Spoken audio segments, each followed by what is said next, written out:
Hi, it's Brendan here with a very exciting announcement. The legendary historian David Starkey will be joining me for a special live recording of this podcast on Tuesday, the 14th of December.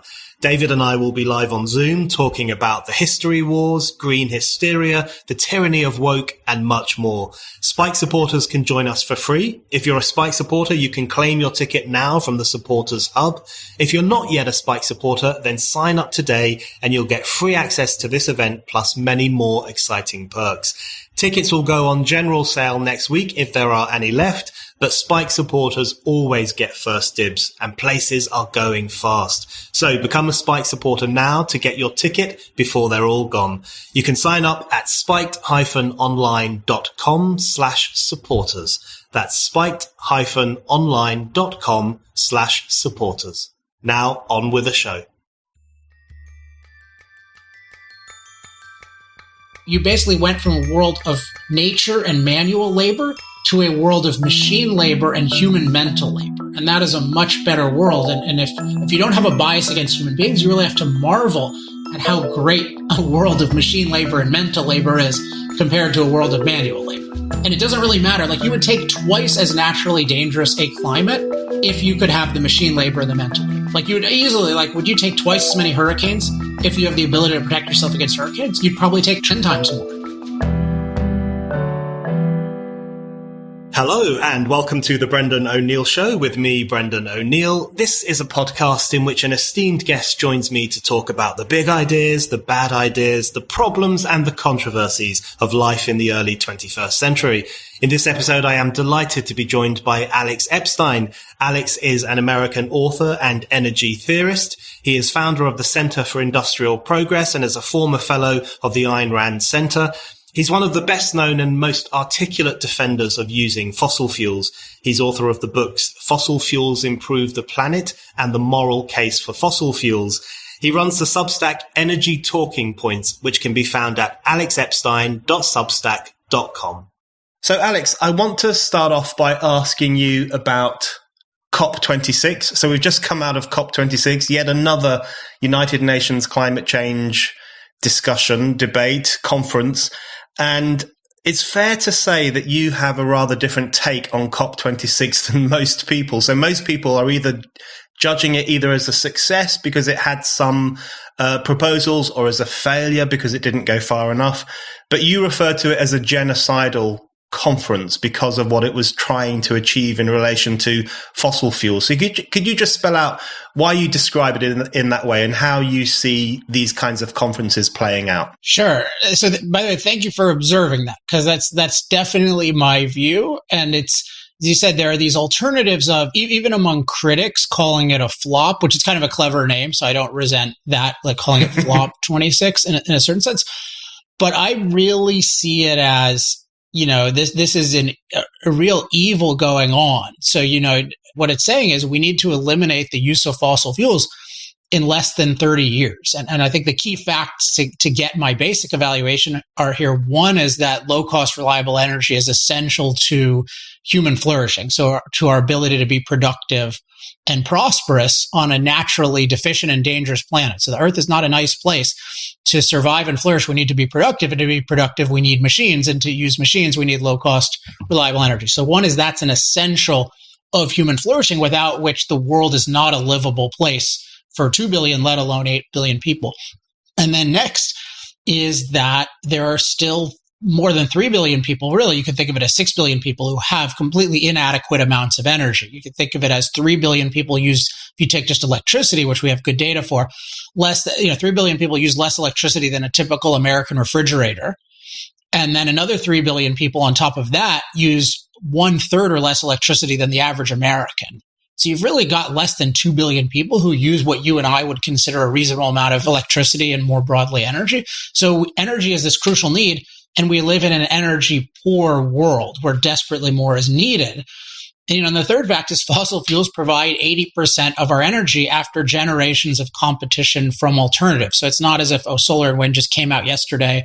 They're growing really quickly. I mean, they're growing mostly due to subsidies and mandates, but fossil fuels provide 80% of this desperately needed life support that billions of people have. And so at the very minimum, if you're talking about reducing, let alone eliminating, there should be catastrophic or apocalyptic fears about the loss of this value, both to those who have it and then the loss of the opportunity for those who desperately need it. And yet you see none of that. And to me, that should be a big warning sign, even if you are very concerned about rising CO2 levels coming from fossil fuel CO2 emissions. It's very odd. And I think what explains it at the root is that the moral philosophy, and I think of it as more of a primitive religion guiding this, is one whose ultimate goal is eliminating human impact on Earth. And I think that's why there's such an obsession about CO2. I think if you look at CO2, it does have a warming impact, but the apocalyptic thing of the idea it's ending the world, that's not justifiable from a human flourishing perspective, nor is ignoring the need for energy. It's only justifiable if your ideal is an unimpacted planet. I think that is really the core idea of the modern green movement, and it has unfortunately overtaken the world. And I think the other idea, which you do a really good job of countering in your writing, is what I call the delicate nurturer assumption. So the view that nature unimpacted is stable, sufficient, and safe. And that's just totally false. Nature is not a delicate nurturer. It's wild potential. It's dynamic, deficient, and dangerous. And these two ideas go together. So if you think the ideal is an unimpacted planet, and that's actually going to be good for humans since it's a delicate nurturer, then you just have this tunnel vision of you just morally oppose and fear impacting the planet, including the climate. That's all you care about. Whereas from a human flourishing perspective, you recognize, oh, it's a delicate nurture, then you become really obsessed with energy. And so I think it's those two different philosophical perspectives that explain my divergence and the really insane direction of the world right now with regard to not caring about energy at all.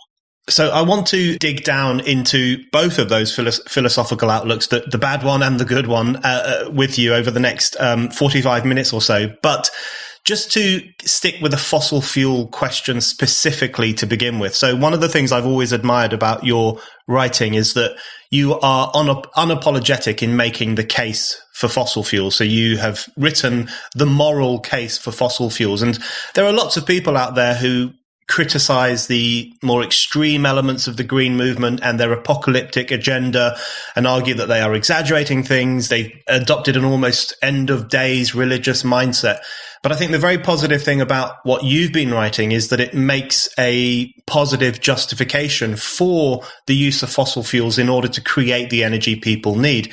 But as you well know, we live in an era in which there is almost this universal fear and loathing for fossil fuels. And people now even use terms like fossil fascism to describe the use of these natural resources to create energy. So could you just give us your view on how this rather dramatic and severe turn against fossil fuels came about and what it is about fossil fuels that really gets people riled up in the way that it does? Well, so I think you raised two really interesting issues. So I want to address both and remind me if I forget the second one, because I think this issue of you could call it a defensive or reactive posture of a lot of people to the anti-fossil fuel movement is really interesting. And it's one thing that I've noticed about your work over the years is that you take a similar approach where it's like you think of the world as good and getting better and fossil fuels as fundamental to that. And I think there's a rhetorical lesson and just a factual lesson here. The rhetorical lesson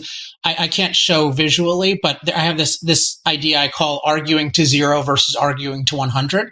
So if you can think of it just a straight x-axis, like a line, and think of there's a negative 100 at one end, there's a zero in the middle, and then there's a 100. And this represents in any conversation what is considered the good, like the ideal, and then what's considered the evil.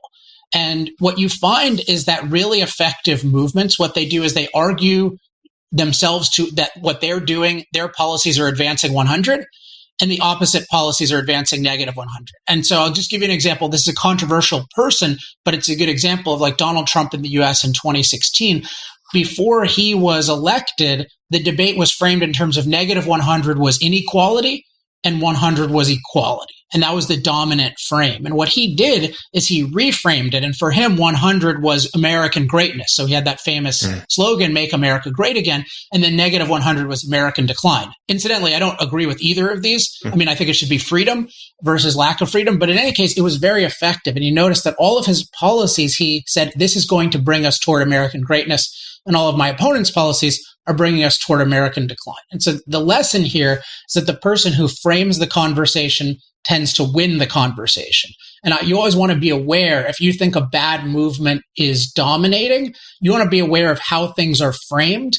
And usually your major battle is going to be at how they are framed.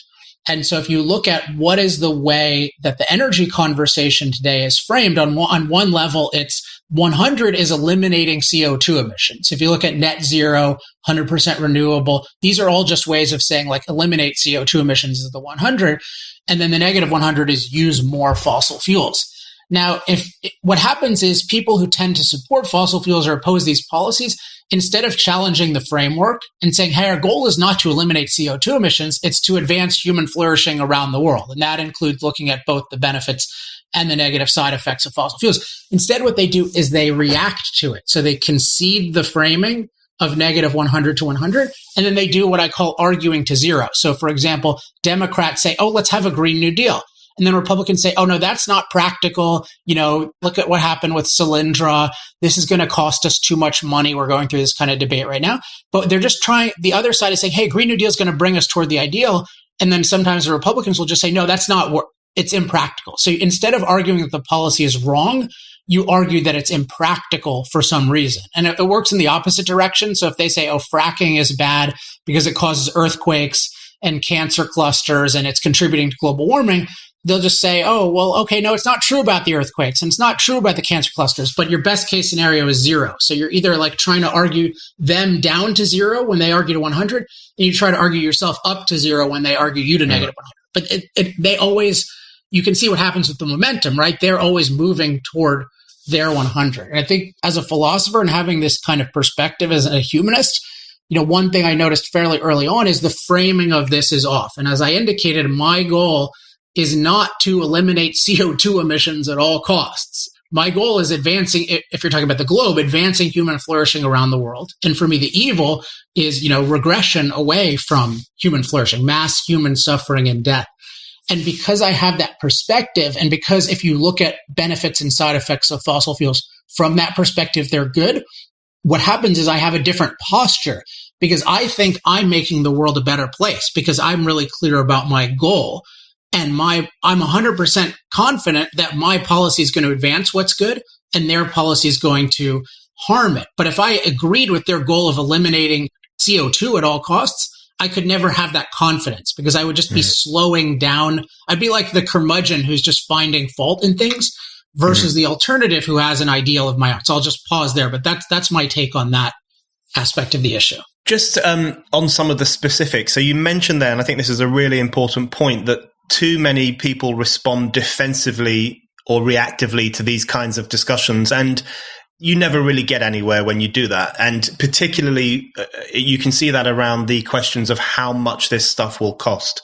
But I want to ask you, I actually want to ask you about how much it will cost, if you don't mind, but in the broader sense of the impact that it would have on human life. So if we look at something like, for example, net zero is this idea that almost every member of decent society must bow down to the ideology of net zero. And it's seen as the only question on the table is what year should it be achieved by? 2030, 2050, 2070. Those are the only options. And you can see how the debate is so violently shrunk to that one question of when to do it rather than whether to do it. But leaving aside the question of how much it would cost financially or whether it would wreck the economy or whether it's practicable to do these things, given that you've already said that 80% of the world's energy comes from the use of fossil fuels, and there are so many people out there who still don't have access to the kind of energy that people like us take for granted, what would be the cost to humanity of pursuing this goal, which so many government leaders are doing at the moment, of getting to a net zero situation and getting to this obsession with reducing fossil fuel use as much as possible? Yeah, you gave the ingredients why I don't like talking about the cost of net zero. I mean, it's like, that's why, what's the cost of keeping 3 billion people in poverty for 6 billion people in poverty for 50 extra years? Like, you can't measure financial costs in that way. And I think that's a big danger, that we have this pseudoscientific, quasi-economic approach of saying, oh, let's put a cost on net zero. And so what I prefer to stress is that, hey, the world desperately needs more energy. We need more fossil fuel. And they're talking about like literally destroying the world. In the same way, you don't see, I mean, you do see some of these economic estimates of climate change, but actually whenever they try to do it with any not completely dishonest academic, they don't get the figures they want. So they, they'll talk in terms of like, oh, we're destroying the world, we're making the planet unlivable. And that's how I actually talk about it. I have a book coming out next year, Fossil Future. And I really do talk about like, this would make the planet unlivable for the vast majority of people. The key is getting how positively necessary fossil fuels are. And then you view the negative not as like, oh, 50 trillion, because none of those numbers mean anything, particularly with inflationary practices the way that they are. But you get like, oh, this is actually going to kill and ruin the lives of, it's going to end and ruin the lives of billions of people. Like it's on that level. And the other thing to get is, this is not a goal that came out of a human flourishing perspective. So it's not that people thought, oh, what are the policies? Oh, net zero. This actually came out of the most extreme elements of the environmental movement, the ones who are most deeply against human impact on nature as just a moral issue. And you take like Bill McKibben, whom I kind of debated, I guess, 9 years ago now. And he, one reason I wanted to debate him, and I actually paid him a lot of money to debate me at the time when I had very little money, was he's the leader of this fossil-free movement and this divestment movement that, it's now comes under ESG. But if you look back 10 years ago, it was his organization that was talking about like fossil-free, 100%. These were very crackpot views. And now they've become mainstream. And it's not because we've had 10 years of unmitigated achievement of net zero. Nobody has achieved net zero. There's nobody in the world who achieves net zero in a scalable way that is doing things that other people could do without ruining their lives, or even they could do possible. Like you can't plant enough trees and all this kind of nonsense that people get offsets for. So it's a totally out of bounds, like it's a crazy goal. And that's a weird thing to say, because this is a weird perspective to have, right? Because everyone is saying something. And so how do you respond? And what I find is, if I think it's crazy, I say it's crazy, and I give the perspective that makes sense. And it's quite effective. Like it's quite effective to just say, hey, here's the way to actually think about it. And this policy we're considering is insane, versus, oh, it's totally reasonable net zero. And oh, maybe 20, like it's not even in the bounds of a rational discussion. The most you could say as a goal is, we want to innovate forms of energy that could scale net zero. Like that I would take as a legitimate kind of goal. But if you're talking about, we are going to set a date at which we're going to eliminate fossil fuels, regardless of the state of the alternatives, and particularly we're going to oppose nuclear, we're going to oppose hydro, I mean, that is just totally out of bounds. That's off the reservation from a human flourishing perspective. Spiked is producing more brilliant content than ever. The best way to keep up with everything we do is by signing up for our daily newsletter. It's called Today on Spiked. Every weekday, you'll get a roundup of all Spike's content, plus some exclusive commentary from the Spiked team. So to never miss a thing, go to spiked-online.com/newsletters and sign up to Today on Spiked. So, of course, one of the things that underpins this incredibly negative philosophical outlook of, the terrible problem, the allegedly terrible problem of the human impact on the planet, the human footprint, as it used to be referred to, as if it was a bad thing that humanity had stamped its mark on this planet. Right. The ideology, or one of the claims, of course, that underpins this is the notion that we are living through an extraordinary climate emergency. And what's happened over the past few years is that the language has changed a great deal. I mean, not only in the sense that we went from global warming, which people obsessed over for a long time, to climate change, but now we're going from climate change to climate crisis, climate emergency. You have newspapers like The Guardian, whose house style is now to say climate emergency. They don't say climate change at all. So there's this constant drumming up of these awful apocalyptic scenarios and this notion that we live in a unique emergency which could end life on Earth. I mean, this is literally how people talk. And one of the things that I think you say about this, which is very interesting, is the role that the IPCC plays in stoking up this notion that the world is coming to an end or things are terrible, and how it kind of contributes to that culture. Because a point lots of people I've heard make is that, you know, the IPCC is relatively reasonable. It's got all this science. And the problem is the journalists. The problem is the environmentalist activists who kind of take it out of context and weaponize it and use it to push a message that is not reasonable. But you have a more subtle take on the interplay of all these different groups and activists and organizations. So could you just speak a little bit about where you think this notion of climate emergency is coming from and why it's so problematic? I mean, it's just a fact that human beings are far safer from climate than they've ever been. And so when people, you know, I've talked about this, Lomborg talks about this a lot, Schellenberger talks about this, like, you know, climate-related disaster deaths are down 98, 99% over the last century. So that's from storms, floods, extreme temperatures, et cetera. So that's a fact. And if somebody is talking about the future of climate danger and they don't recognize the present, they're either ignorant or a fraud.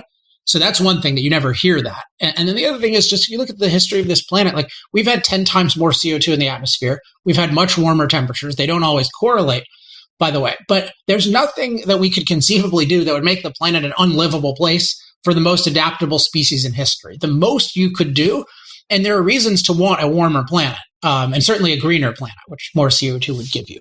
So the only reasonable arguments are that it is a disruptive rate of change. That is, we're changing from because you're really changing just to a more tropical planet because you tend to warm more, at least at the North Pole.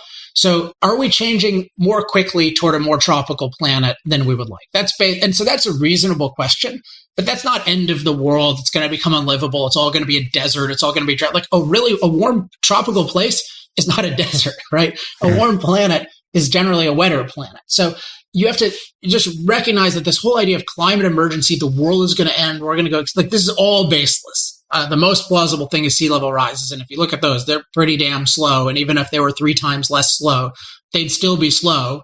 Nothing compared to our ancestors 10,000 years ago who had to deal with really rapid sea level rise. So just get this out of the way that there, from a human perspective, there's a climate emergency. It's only an emergency from the moral perspective. If you think it's evil for us to impact the planet, then it is an emergency, but it's a moral emergency because you think human impact is evil, not in the same way that anesthesia would be a moral emergency for such a person in the past. And then the other thing is you have this delicate nurture view of the climate. Oh, it was perfect at 280 parts per million, and now at 420, it's going to become a devil and kill us. And before it was great, and we never had droughts, and nobody ever died, right? It's just total mysticism. So once you get that out of the way, there's a question of how is it that the whole, in fossil future, I use the term knowledge system. So the set of institutions that is supposed to give us expert knowledge, how is it that that whole set of institutions is giving us climate emergency? And so you mentioned the UN and the IPCC. So the head of the UN, who is therefore the head of the IPCC indirectly, Guterres, I mean, this guy is, he talks about code red for humanity and talks about things like extinction, and he portrays the world as in a terrible state. And he's a really a crackpot. I mean, it's remarkable that even this guy is leading anything should show you something about the organization. Then there's the whole conception of the UN, I think people should morally question. I mean, the whole idea is every nation is morally equal and has an equal voice, and Soviet Russia is just as good as America, back in the day. So it's a lot with the UN, but we should question, how is it that this allegedly scientific organization, the IPCC, is happily participating in a process that tells the public that we're in an emergency and we need to get rid of fossil fuels? And it can't be. So there is this criticism, as you mentioned, that I call them the disseminators, you can call them the journalists, but the people who are supposed to tell us sort of what's the state of expert knowledge in a field, that they are just screwing up. So it's the New York Times and the Guardian, et cetera. And they are definitely screwing up. And there are many documented examples of them just wildly distorting what the IPCC says. But the IPCC, so I call them like a synthesizer organization. So they're supposed to take the state of research. So there's like research, synthesizer, disseminator, evaluator. Evaluators tell us like, what do we actually do about the expert knowledge? So the researchers kind of discover it, the synthesizers put it together, the disseminators give it to the public, and the evaluators decide what to do with it. A person can be more than one. But the IPCC is in essence a synthesizer. That's their job. And I think one thing you can see that I've pointed out repeatedly is they do not mention at all, even in their long reports, let alone their summaries, that we are safer from ever than climate. So that's exactly like a polio organization not saying, hey, by the way, we have a polio vaccine. It's kind of a big deal. And then you look at the language that they use, and they use a lot of this language about human impact is evil. Like the one of them, I don't have the exact quote, but if you look at energytalkingpoints.com, just search IPCC, you can see there's something like, the big story is humans' impact on the planet. And they treat that as negative. And then they have, in one of their major reports, they're talking about the state of the world, and they literally have one sentence devoted to the improving state of the world.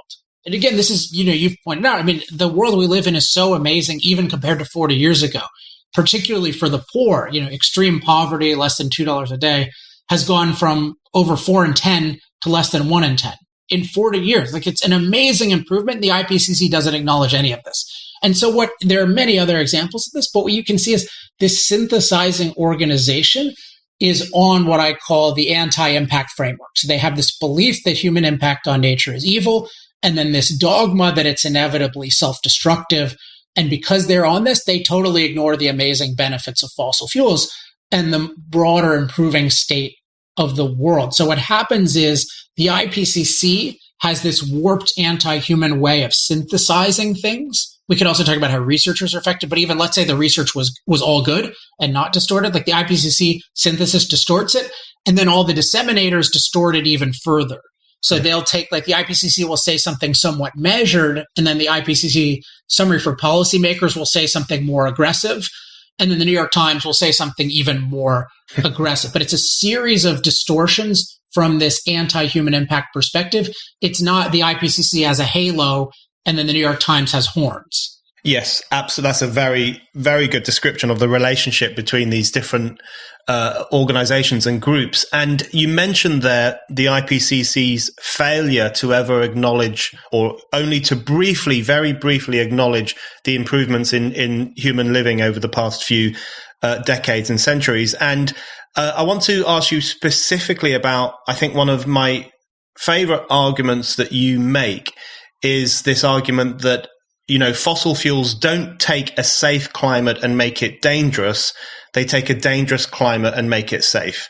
And to me, that's arguably the most counterintuitive thing someone could say in 2021, given the hostility to fossil fuels, the widespread nature of eco-apocalypticism, and all those problems that we've been talking about. To say something like that fossil fuels have actually made the climate safer, more livable, a better place for human beings to be is an incredibly counterintuitive thing. And it makes perfect sense to me. Right, it's like undeniable, right? Like once you hear it, it's one of my favorite, I don't want to be immodest, but it's one of my favorite expressions I've come up with, because it's totally like counter to everything you hear.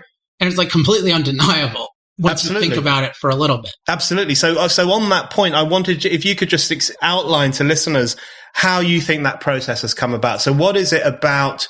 To me, it's so obvious. And when I heard Boris Johnson and Greta Thunberg indicting the Industrial Revolution in their talks around COP26, I just wanted to shake them both by the scruff of the neck, because it seems so obvious to me that from that period onwards in particular, we have made the world a safer, better place over time, and a place in which human flourishing can improve. So could you just outline what you mean by that line when you say that fossil fuels take a dangerous climate and make it safe? How do you think that process has worked itself out? Sure. So, I call these two alternatives, the human flourishing framework and the anti-impact framework. Or the anti-human impact framework is a little longer way to say it. So human flourishing framework is the goal is to advance human flourishing, and we recognize the planet is wild potential. So it's dynamic, deficient, and dangerous. And so the anti-impact framework is to say, that the goal is to eliminate human impact on nature. Human impact is intrinsically immoral.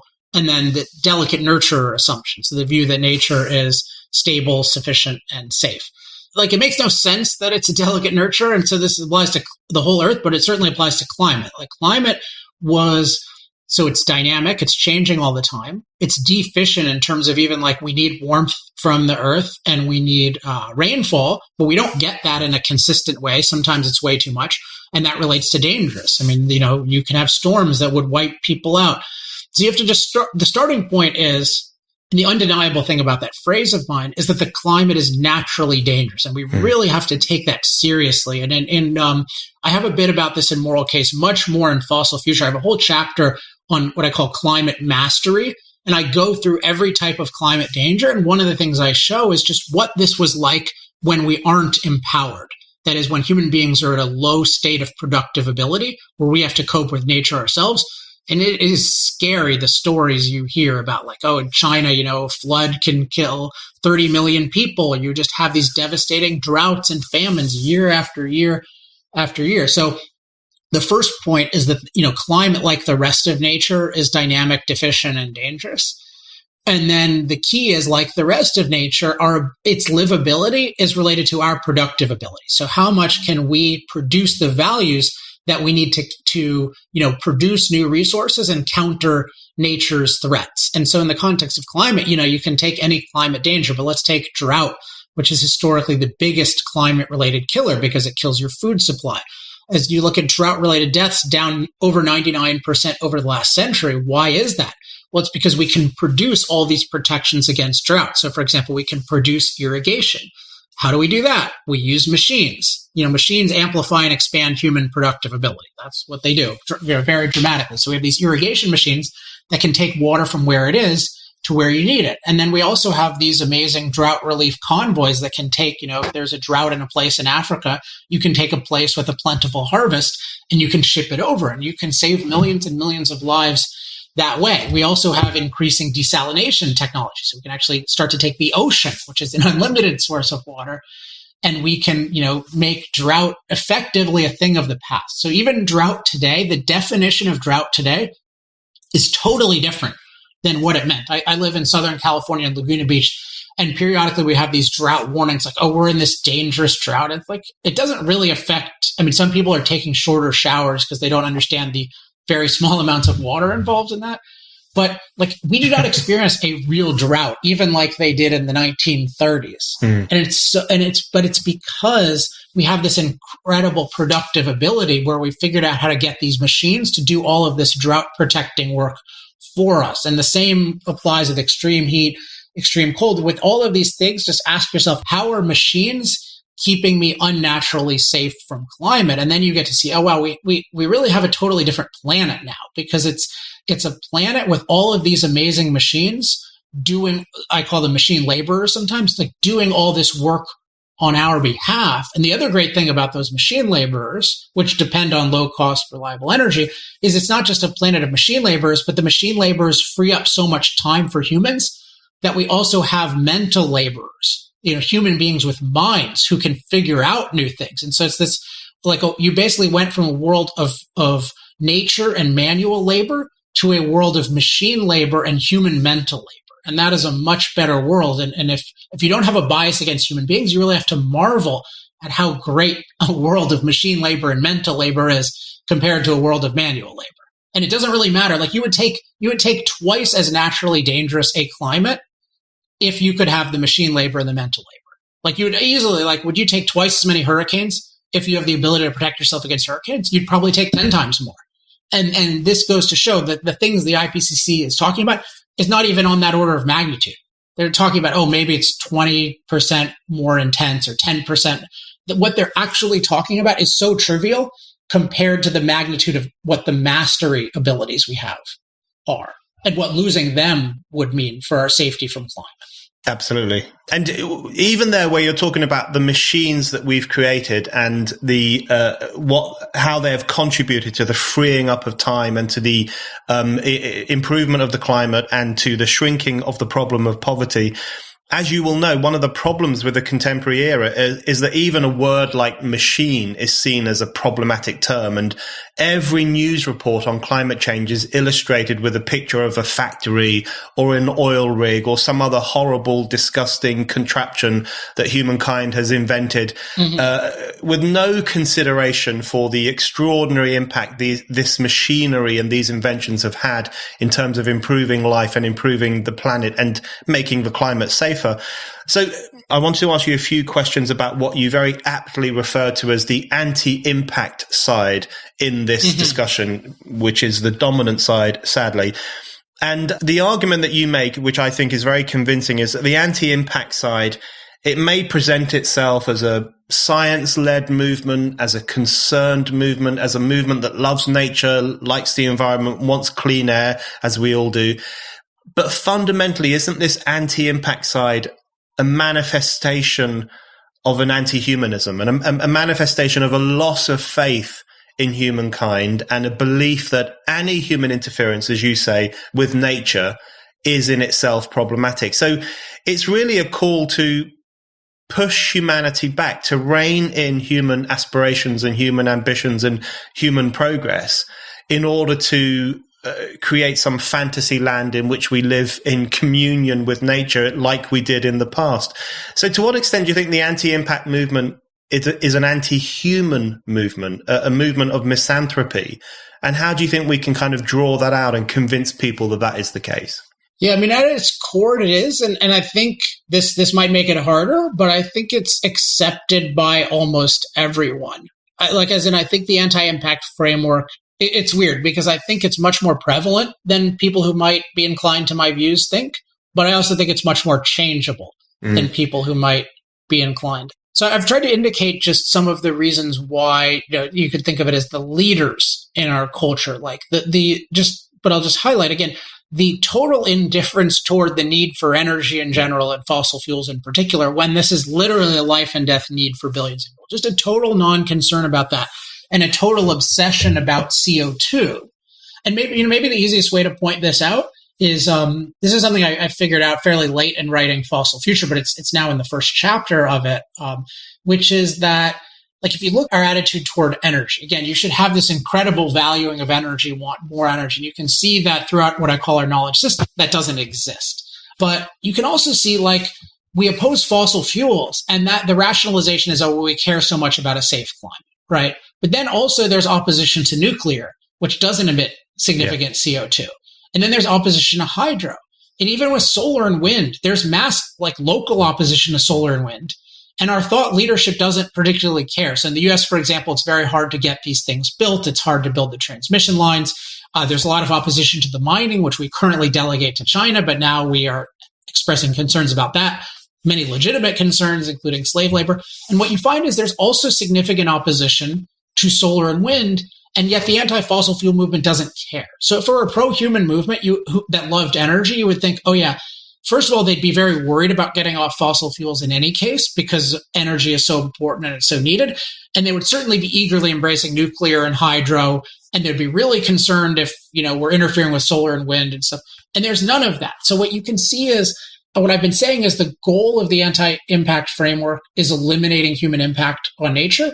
And that's really the animating goal, right? I mean, that is actually what's happening. We're evaluating forms of energy not by how much they benefit human flourishing, but by how little they impact nature. That's a fact. And you can, if you start looking at everything, you can see that this goal of eliminating human impact is actually animating things. And then I say, well, this is not just a bunch of misanthropes. I mean, it is misanthropes.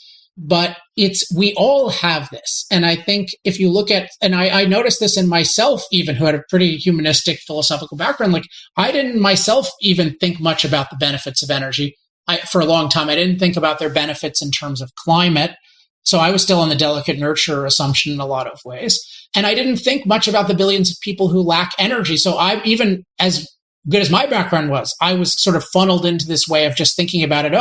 Our goal is to eliminate the impact of our energy. It's not to advance human flourishing. And I think there are a couple of reasons why this happens. And I think one of the big ones is the use, this is a term, Ayn Rand had this great term for it called the intellectual package deal, which is you take two different phenomena and you blend them together under one vague term. And I think with environmental stuff, like if you take the idea of protect the environment, that's a thing everyone would say, I want to protect the environment. But do you want to protect like a good environment for human beings, or do you want to protect the rest of nature from human beings? And when you talk about protect the environment, it blends those together. And so what happens is people think, oh yeah, I just have clean air and clean water. That's what it means to protect the environment, right? That's for human beings. But in practice, they oppose, factories, roads, and all of these things are justified in terms of protecting the environment. So it really is a secret. It's a vague term that's disguising eliminate all human impact on nature. But it seems like it just means, just eliminate the human harming impacts on nature. And so it's the same thing with save the planet. It's the same thing with being green. There are these packages of eliminating all human impact versus eliminating only the human harming human impact. And so what they've done is they own the idea of having a good environment for human beings, and they package that with an unimpacted environment. So part of what I try to do in my work is untangle that package and bring a good environment under the human flourishing package. So, for example, one of my little sayings is, I don't want to save the planet from human beings. I want to improve the planet for human beings.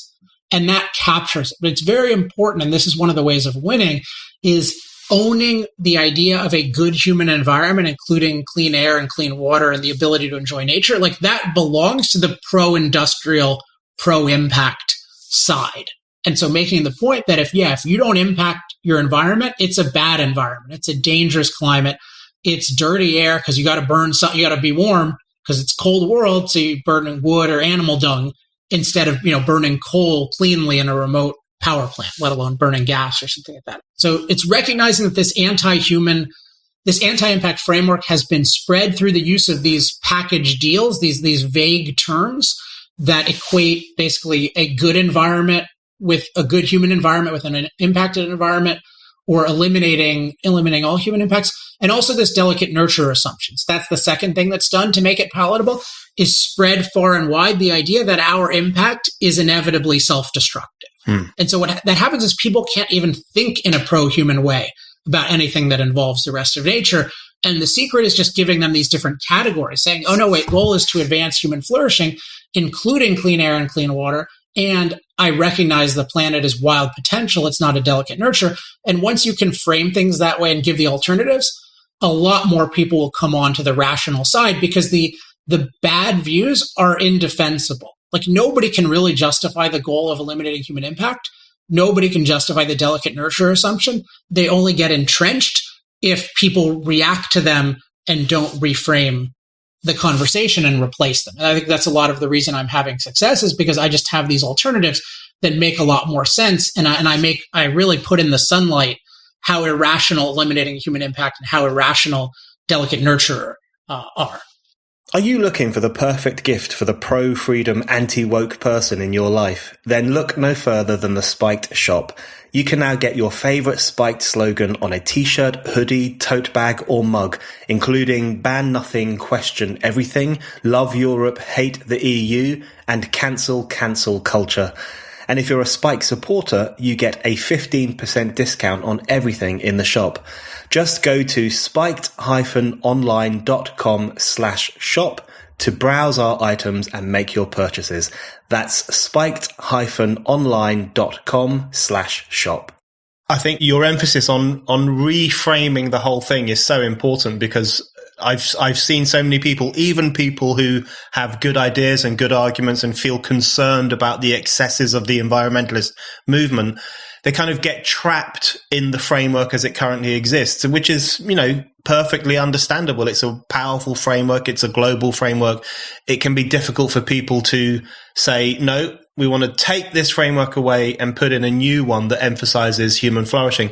I want to ask you a couple of questions on human flourishing as we come to a close. But first, before that... Wait, I have one question for you. Can I ask you a question at some point? Yeah, I'm just curious if you could summarize your own evolution on this, because you said I've influenced you so much I'm curious about, but when I first started reading your work was already quite, like, you were already thinking of a lot of the things in a similar way to me, and you already were unapologetic in a way that stood out. So I'm curious how your thinking like began and evolved. It seemed like you started out, at least when I saw you, from an unusually good place.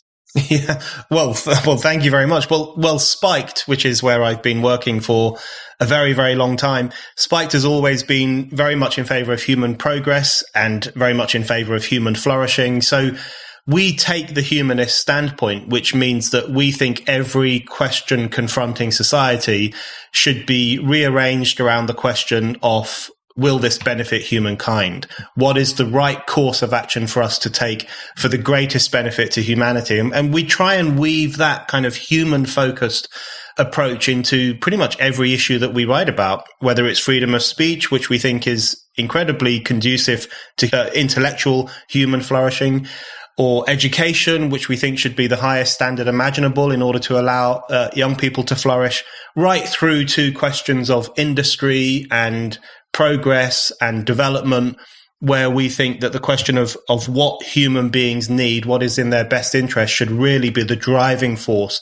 behind all of those issues. So we come from a similar line to yours in terms of human flourishing. So we've always, at Spiked, we've always had a very instinctive and also politically outlined critique of environmentalism, because we recognized from the very beginning of Spiked that environmentalism was clearly a political manifestation of some very problematic anti-human trends, particularly anti-development, anti-progress.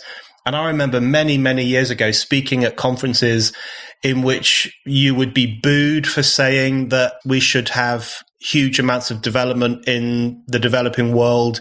I spoke at a festival once, which was one of the great eye-openers for me. I spoke at a festival full of young, trendy, hippie people, caring people, green-minded people. And I argued that, Africa deserves to be as advanced as the United States.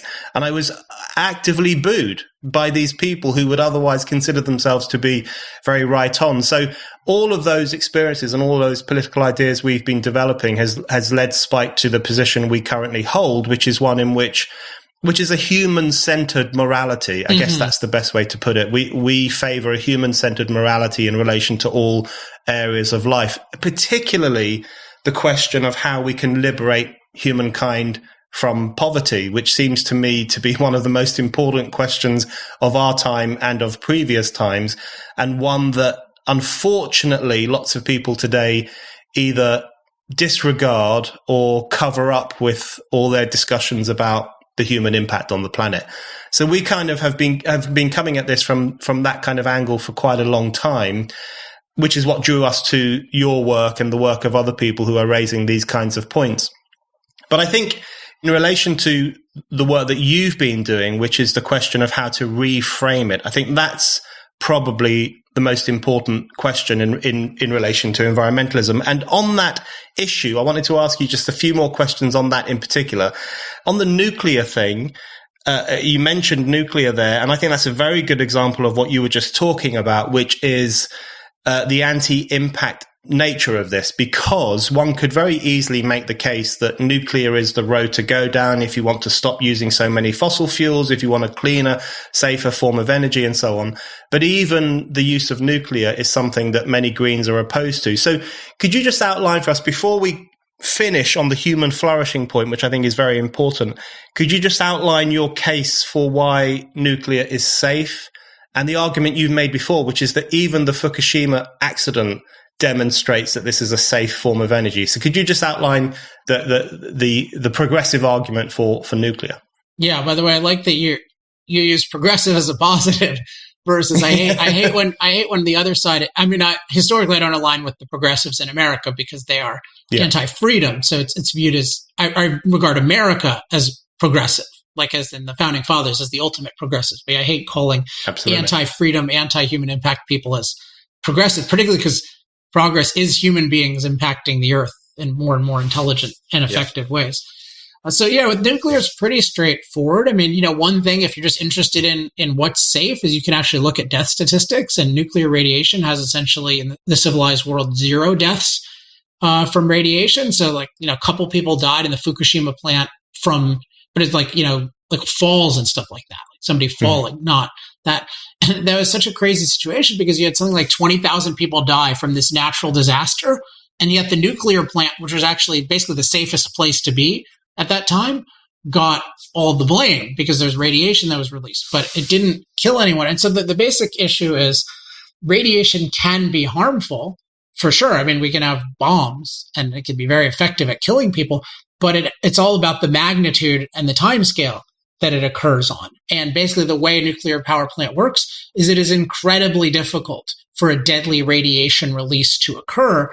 And the physical reason why nuclear is so much safer is it cannot explode in the same way that other kinds of power can explode. So, coal plant, gas plant, LNG facility, pipeline, even hydroelectric dam, these can all explode in one way or another. And so a very sudden release of out of control energy can kill people. I mean, energy is, it's power, potential power. And so if you get an uncontrolled release, that's bad. Where with nuclear, the uncontrolled release, even in a bad situation, is like a long-term event that you can react to. And so what's going on with nuclear then is it's objectively the safest form of energy. You can understand the physics of why, and then you can also just see the track record. And yet it has this virulent opposition that calls it dangerous. And so that's a sign that it's just one of these examples of dishonesty where you have a different goal. And I think with nuclear, it's the real opposition is, again, the impact. And there are two senses of it. So one is just that if we have nuclear and it's actually really cost effective, we'll end up impacting the world more because energy, you use machines to impact the world in one way or another. Yeah. And if you have really cheap energy, nuclear is good at doing that, then more nuclear means more energy. And I think that's the core reason. And there's a good story and moral case for fossil fuels that I tell where when fusion gets falsely announced all the time, but one of the times it was announced, people took it seriously, and a lot of the environmental leaders talked about it, and they said, oh, this would be terrible if it were a totally clean, cheap source of energy because of what we would do with it. That was the idea, right? One guy called it, it's like giving an idiot child a machine gun. So that's how they view humans, right? Us empowered by energy is like an idiot child with a machine gun, just destroying everything and not understanding anything. The other thing with nuclear, though, is it's impacting nature in a new way. So man-made radiation, you can think, or radioactivity, you can see it as, oh yeah, this is something that is, we're doing it. And it must be bad because we're doing it. Because you can point out, oh, radioactivity exists everywhere. It exists more in Colorado than in other places, and we don't treat it as that big a deal. And near a nuclear plant, it's not that bad. But it's really, oh no, we created it, and it must be bad. And you see this with the waste, like, oh, the waste is so bad. But the waste is it's just this material that we created, but it's not a particularly dangerous or difficult to deal with material, particularly because it's so compact, because nuclear tends to be so compact. So it's just one of these situations where there's this faux safety argument, but it's really just this impacts nature, and we think that's wrong. Absolutely. Okay, Alex, just a couple of final questions on the human flourishing issue and how we can push this idea a bit more. And the first thing I wanted to ask you is whether you think all the things we've just been talking about and the things that you've been writing about for a long time in relation to this obsession with limiting the human impact on the planet rather than the question of how to increase human flourishing and liberate the human potential. So things are the wrong way around from the very beginning. How much do you think this ties into a broader crisis of humanism? Because it seems to me very often these days that human beings are seen as a problem, not only in relation to nature and the so-called human footprint, but even in relation to each other. We're seen as toxic. We're currently seen pretty much as vectors of disease who need to be controlled in case we spread viruses. We're seen as, men are seen as problematic and other people are seen as victim groups. I mean, there's a whole, it seems to me there's almost a tidal wave of political campaigns and things, as you said, that get lumped wrongly under the title of progressive, which really winds me up as well. But there seems to be so many different points of view, campaign groups, arguments, ideologies these days, all of which create an image of humankind as being somehow problematic, toxic, polluting, dangerous. How do you think that's come about? And what do you think to be is a good way to really counter these anti-human arguments and make the case that, we're a pretty good species, we're a pretty clever species, and we have the potential for good within us? I don't maybe think of it as a total attack on humanism exactly. That's the part of it I understand the best. But in a sense, you can think of it as an attack on achievement or human achievement or human values, because in many of these situations, there are victim groups that are used to justify the attack. So you take something like the 99% and the 1%, right? That whole categorization and demonizing the 1%, even though everyone should know that at least some of the 1% have created enormous value. Like you take a Steve Jobs or Jeff Bezos and think, like, if those guys had not been there, the world would be very different. And I would say in a worse way, a considerably worse way. But that's not really saying all human beings are bad, right? It's saying the human beings who have achieved something are bad. And I think, or who they've achieved something or have some value. And I did a post on Twitter on this woke religion, because Michael Schellenberger had this interesting taxonomy of woke religion. And what I found is all these woke causes, at least in my interpretation, they have this anti-value, anti-achievement. So even with, take some of the transgender stuff, the seeming justification is like certain people have been really mistreated and brutalized and singled out, and that's really disgusting to see. But then there's just this attack on kind of anyone who has a, quote, normal sexuality, and just treating that as bad, and you should feel guilty, and you need to totally change the way you think and talk to everyone. And like, there's just this attack on the kind of more, the people who are like seemingly healthy and comfortable in their own situation. And there's just a desire to attack a lot of human institutions. Even with the police, it's not so much like reform police, but it's just like, oh, let's attack and replace it with anarchy. So there's this hostility. I mean, there's a lot, really a nihilism, you could call it, like in terms of, so it's in a sense worse. It's a broader thing. And I can't say I know exactly how to combat that, because it's, for better or worse, I've specialized in this environmental realm of, of our relationship with the rest of nature. So in that realm, I feel like I can speak with confidence, and I think it has broader positive implications. But I do really think having what I called arguing to 100. So having this positive vision of like a world that's better and better for human flourishing. And part of that is really appreciating the present, which has a certain attractiveness to it, because people are just complaining all the time, are not that appealing. So really being able to appreciate and love the present, and really the aspect I mentioned, owning the issue of environment. So it's like, no, I'm the one who likes enjoying nature. You who want to put us back to, digging for roots out of the dirt, you don't get to enjoy nature under that philosophy at all. So really having a 100 that owns all the key value issues, I'd say that's what we are entitled to as humanists, and then really having them as negative 100, as in these are regressives. They want to take us backward. They want to, they think every human impact on Earth is evil. I use the term human racism. So they're human racists. They think everything the human race does is bad, and everything the rest of nature does is good. And when you have that, I think if the more you internalize that, and I think you, Brendan, are one of the top in the world right now at that, the more you internalize that, the more you see it totally shifts the dynamics, because you end up having the moral high ground in a way that the other side is used to, but it's even stronger because it's much more bulletproof. Like their claim to the moral high ground is so fragile because it's based on these false assumptions about how the world works, and it's based on these goals that are unachievable. Like if you actually try to eliminate human impact, you kill people, and it's phony. So you could actually have a much more powerful version of what the other side has in the realm of like humanism versus anti-humanism in industrial and environmental issues. And I assume I think there's a similar lesson for the other issues in terms of having 100s based on human achievement. And I'm eager to work with people in those fields. But like right now, I think the best thing I can do is try to reframe this one field, which is obviously a big field, and have that be a model. If I can succeed, have that be a model for the other fields to also have like a positive 100 in those fields as well.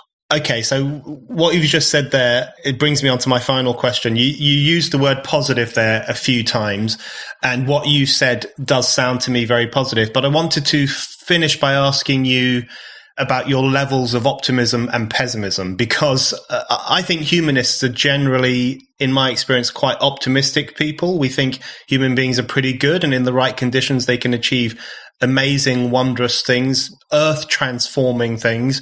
But alongside that, it sometimes feels like us against the world. And I think particularly with you, in terms of what you do, and I can see you now sitting in front of the cover of your book, The Moral Case for Fossil Fuels, it very often feels like Alex against the world. And I wanted to ask, does that impact on your levels of optimism? Do you generally feel optimistic that at some point people will snap out of this, particularly if we bring the case to them, if we reframe the discussion?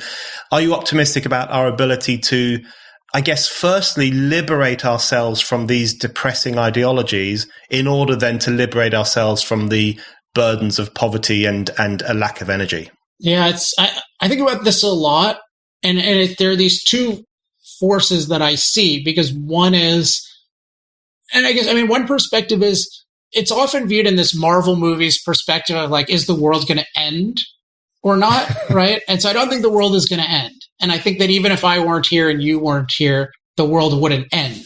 Like, oh, everyone. And I don't think they would do the worst of these policies, but I'm a humanist, but I'm also an individualist. So I really think in terms of, okay, there are billions of people whose lives depend on a better direction versus a worse direction. Like these increments of bad or good really matter. And from that perspective, there's a lot of bad in terms of just, there are literally billions of people who will not progress already based on the policies, who will not progress and have the same opportunities that they would if there were better policies. And certainly with what we're talking about now could really lead to regression. We're already seeing it in Europe. In the US, it could lead to serious regression if we do what I call unilateral disempowerment. And, in the US, we're at the end of November right now. We're talking about this, what's called a reconciliation bill or Build Back Better, which would be like horrific for our country and our energy and would be an incredibly regressive force. And it is scary. So there are these factors. And then the scariest thing is actually the security stuff. So it's something like the rise of China. It's the rise of certain countries that are very committed to dominance, including having good energy in the context of our countries like screwing around, including screwing up our energy. Like that's really scary to see how focused China is and how much fossil fuel they're willing to use versus we're arguing about gender pronouns and trying to deindustrialize in effect. Like that's the number one thing that scares the hell out of me personally. So that's the pessimism. But then the optimism is I do see a greater and greater uptake for my ideas and humanist ideas. And I find that the better I can keep getting better at articulating them. So every year I feel like I get better and I reach more people. And I still think I could probably get about 5 times better. So I think there's just a huge amount of opportunity to improve, including to bring on more people, but to also improve the state of the art. And then at the same time, that coincides well with the realities of the falseness of the other side being revealed. So they keep saying, oh, we're going to all die from climate, and yet climate-related deaths continue to be low. And they keep saying, oh, green energy is amazing, and yet Europe is afraid of winter now, which just should be such an embarrassment. And so we're seeing the more that we spread a good framework and a good factual understanding of the world, the more people will be able to see these incremental declines and they'll be able to understand them and reverse course now versus just the whole thing collapses. Because you don't want that. And even when the whole thing collapses, there's no guarantee people will do the right thing because the demagogues will always have some interpretation that's favorable to them. It'll be like, oh, we didn't build enough solar somehow, or we needed more storage. So in terms of motivation, I'm very motivated because I can see my perspective improving and I can see it changing more minds and I can see it growing. And I can also see there's all these things in the culture that people are going to have their eyes more open to. So just as one concrete, there's much more awareness of the fact that we're safer than ever from climate than there was when I published Moral Case for Fossil Fuels. And particularly the guy who first publicized it, Inder Goklani, I think I don't know when he first publicized it, but I learned about it, I think in 2007. And that's a really important thing. You see it all over the Wall Street Journal now. Lomborg talks about it a lot. Schellenberger talks about it.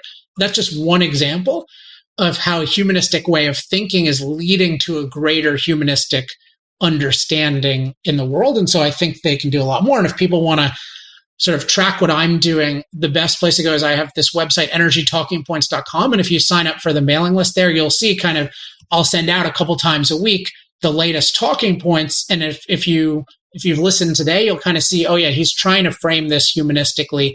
He's trying to give really useful arguments and facts. And the goal there is just anyone who's at all favorably inclined toward this perspective, that you have all the ammunition in the world. Like, you don't have to do the work that I do. You just have to understand the basic framework, and you can confirm my facts for yourself. But this will make you a very powerful warrior for the truth. Alex, thank you very much indeed. Thank you.